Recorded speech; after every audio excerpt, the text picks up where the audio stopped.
ergonomics. Honestly, you guys need to be comfortable, right? It's, you know, better said than done, but you do have to stand comfortably. When you stand, well, military members know better, you don't lock your knees. When you stand, you want to stand. Or stand. But you want to be comfortable. You also need to be in a position that if I'm standing like this, what am I going to do when I'm welding? I'm going to rock. At least shoulder width wide, if not a fighter stance. So when I weld like this, and if I'm welding stick, I can step. I don't want to extend myself. I want to keep it nice and tight. But I also want to, and I see you guys do it, you need to relax. I want you to think about how many hours a day am I going to do this as a job? Now, think about, can I weld like this? Probably not, right? What's gonna happen? Your neck, your shoulder, your back, you know, you're gonna be fatigued. By the time, you know, the hour and a half and before lunch is, you're like, hey man, I don't think I can do this. So, you know, you need to find ways to be relaxed. You know, stretch. Natural position. Well, not just natural position, because some people naturally are. You need to just relax. Because if you notice, where's my little pointer stick? I had a little pointer stick. My little pointer stick. Okay, so think about it. If I have chicken arm, I want you to see where my rod's going. Where am I aiming? Down. Oh, but I'm trying to do horizontal. Okay? Now, what happens?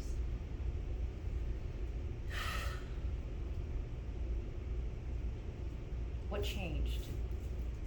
Angle. This, right? Look at just this. Just even from going here and relaxing, it changes my angle a lot. If you guys are struggling with angle, and let me tell you, I have struggled with angle and struggled with angle and struggled with angle, and then struggled a little bit more. You have to relax, and if you still struggle, tuck. Remind yourself, what am I trying to do? Because we need to be cognizant of the angle itself. The other one is, I always weld two-handed. I weld two-handed for balance. Because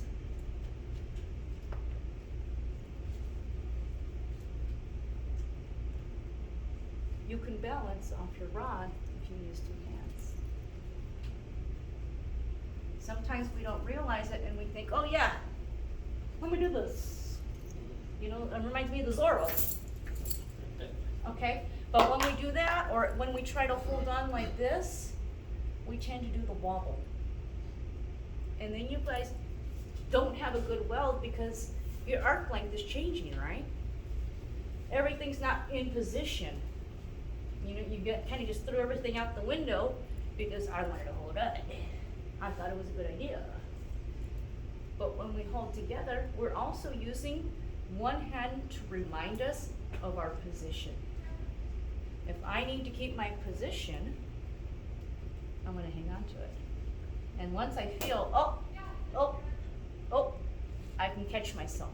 So it's another reminder to keep me tucked and to keep me where I want to go. Okay? Better? Yes? More questions? Talk to me, guys. If you don't talk to me, I don't know. So like a wider stance. A wider stance. And then making sure that your other hand is like, and Can can you you, remember triangle? and can you can lean, I mean, on the, I don't like to lean on the table for this reason. I don't know if you guys can see this, or they're not or gonna like see. on the pole, Think about this, guys. I'm trying to weld. And I pin my elbow. Yeah, you kind of fix your. You kind of fix arm yourself to a point. Now, you can do this one.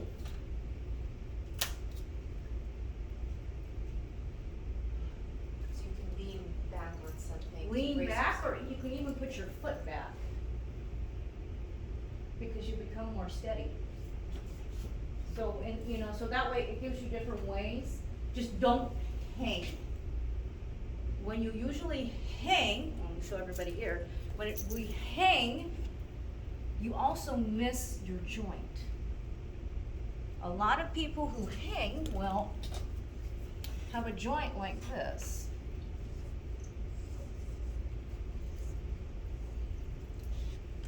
And they'll try to hang on to the top, and they're coming over like this.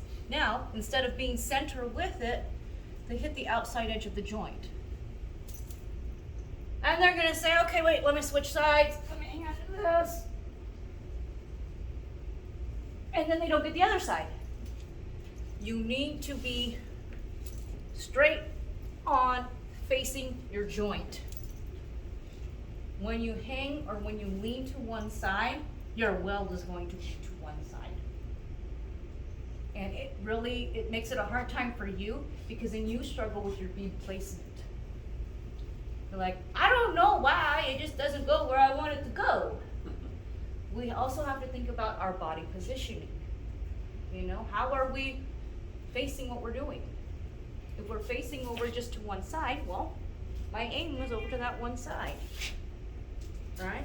So I want you guys to really be cognizant of that when you're welding. It makes it a lot easier when you go, oh yeah, I remember that. Okay, anything else? What else did you guys want to go over? Because I have a big old list. I don't know if we're going to get to it all.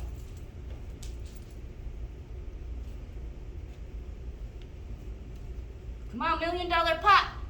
It's the lucky 13. Come on, guys. On the first pass, like in like an angle, what's a good way of like starting so it's not like too close to the walls? Oh, you mean, okay, so like if you're on a pass, like, make sure this is right. So let's the first say, couple of passes. so this is our joint, right? Like a groove. Yeah. And just to start in here. Okay, so there's a couple of different ways that you can strike, and it's the way you strike it. Remember, we only want to strike where? In the area I'm gonna weld. Duh. Okay, some people will have strikes here, strikes there. Okay, this is my pet peeve. Arc strike is a discontinuity. It is also one of my biggest pet peeves as an inspector. Because ultimately, right, we've tried to spark it here, and we started to spark it here, and started to spark it here, right? Now what goes along with the weld? Whenever we weld, we also have what? A heat affected zone. Essentially, every one of these strikes has now a heat affected zone away from where we're sticking material. So, how do we fix it? Grinding down. Yes, sir, Bob. Grind to sound material. Okay, now when you take a test, most tests, if you arc strike, done. On a serious note. But should you do that on a job site, it's perfectly fine to just grind it out. Because sometimes you'll be like here, somebody calls you what? Ah, shoot. Okay, so remember that. So when we strike, we can do a couple of different strikes. Personally, I'll tap. If I want to be accurate where I'm going, I'll tap. And I'll light my arc that way. For me, it's a little bit easier than striking. Or you can start and strike all the way down and then start your puddle. Okay, but be sure if you do that, you're exactly where you wanna be.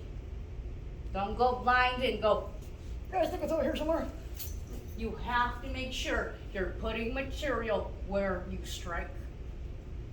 I cannot emphasize that enough, because we do not want to damage our base metal. Perfect example. I worked with these guys and they were working on big, heavy machinery and doing some welding. And there was a machine here and a machine here, kind of like this. And they had to fix said machine right around here. So about a day later, you know, they already fixed it, everything was done. Company calls. Hey, there's a problem. Well, what's the problem? The machine next door's cracked. What do you mean? Come show you. Apparently, they were striking off of this other machine to hit it. Which in turn, from the use of it, it actually created a hairline crack because this is cast. That's how serious arc strikes are. So people don't realize that's a big deal. This is a multi-million-dollar piece of equipment and they're striking off the case of it because they thought it was a great idea because they didn't want to strike off anything else. You know, so we need to be cognizant of where we strike. You know, so arc strike, big deal. What other kinds of discontinuities can we have? Porosity. Okay. Undercut. Porosity. Cause. What's the cause for porosity? How you start and stop. Not truly. Keep going. I want you to get a little bit more technical. Why? Why would I get porosity? All right, tell me, what is porosity then?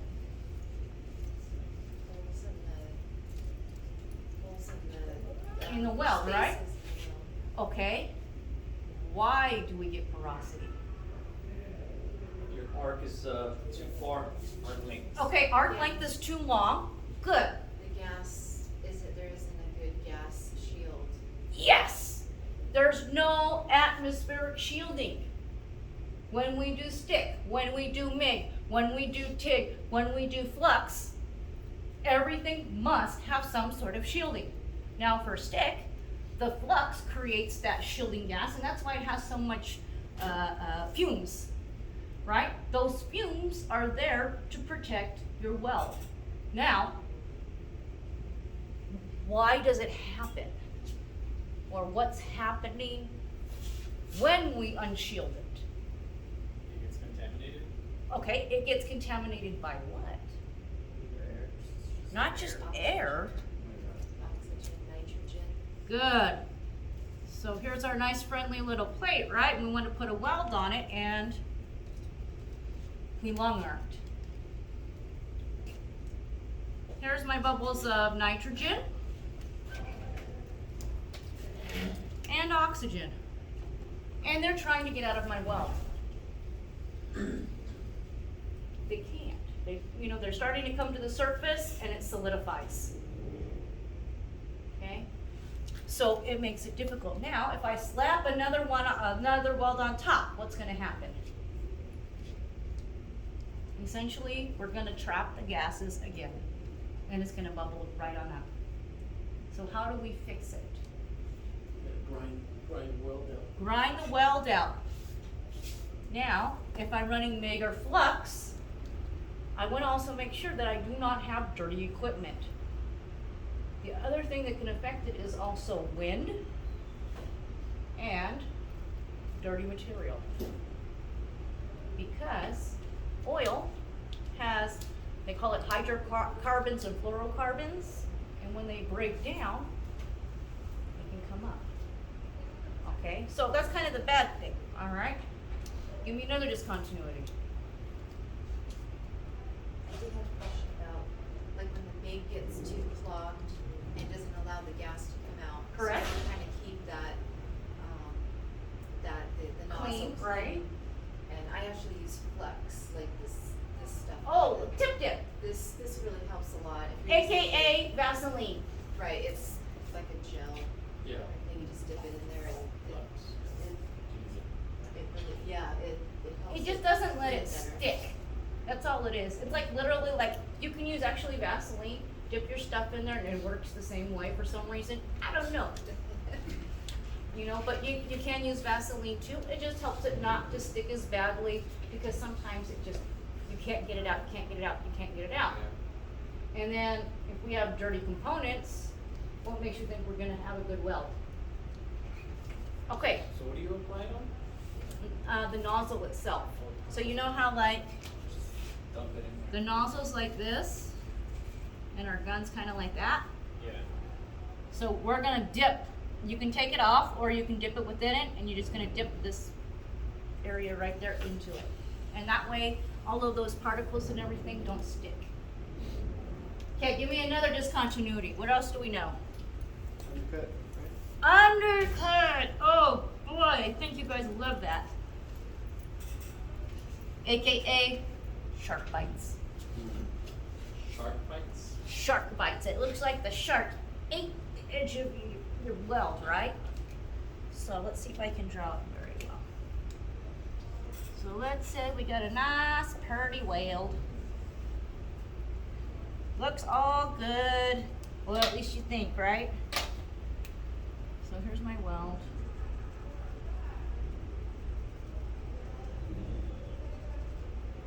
And right on the edge, you see like this shadowing.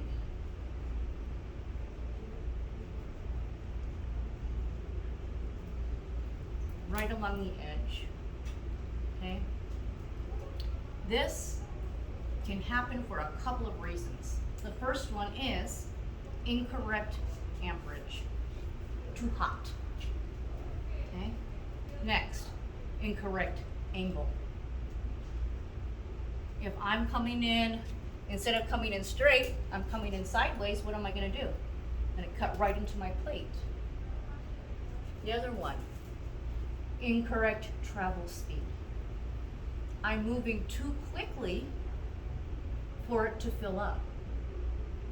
Okay? The other one is also, and it can be a combination of all of these things too, incorrect manipulation. So it's okay to have a manipulation, but we also want to make sure that our manipulation is very, very straight. Some people manipulate and they kind of do the whip. And when we manipulate, whether it's this way, that way, whatever it is, when we whip and we whip too far, we're essentially cutting our material with the arc. And if we whip too quickly, we're cutting and moving. This is why I tell you guys you need to stay a little bit longer in certain areas because it will help it fill up. So when we work on vertical, we want to hold on our toes so that when we go in there straight, we fill it up.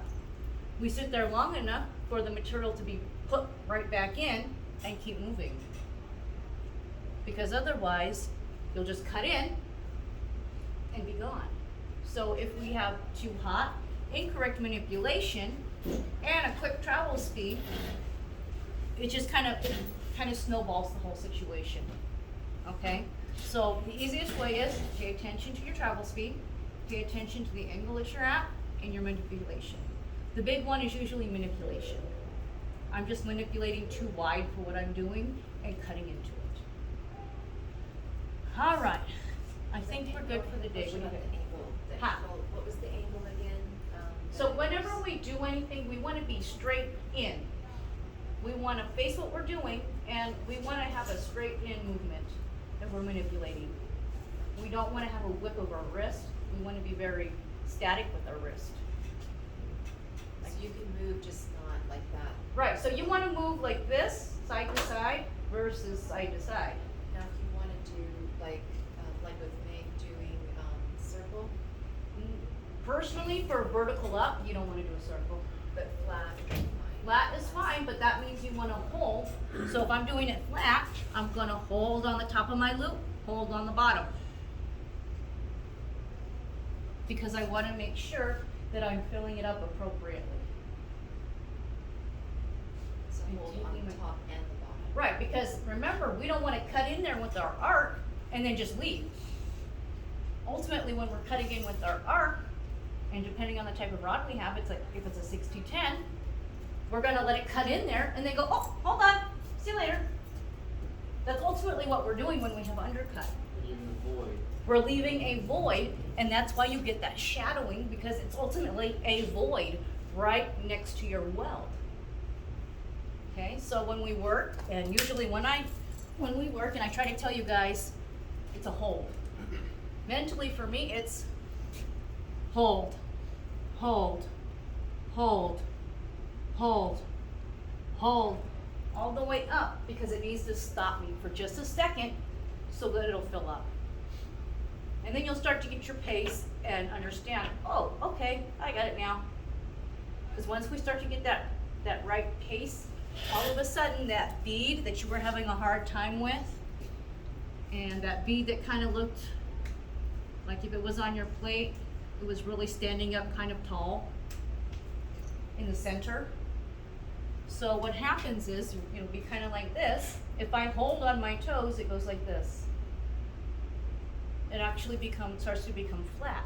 And then it makes it easier for you to put another pass right next to it. Because now I'm not having to deal with that hill. I'm dealing with something that doesn't have such convexity, right? A little bit smoother. I'm able to place my bead next to it, and they all blend together. But that's also being consistent. Okay, make sense? Yes? Yes. All right, I think we're good for the day. Please like and subscribe. Weld the world.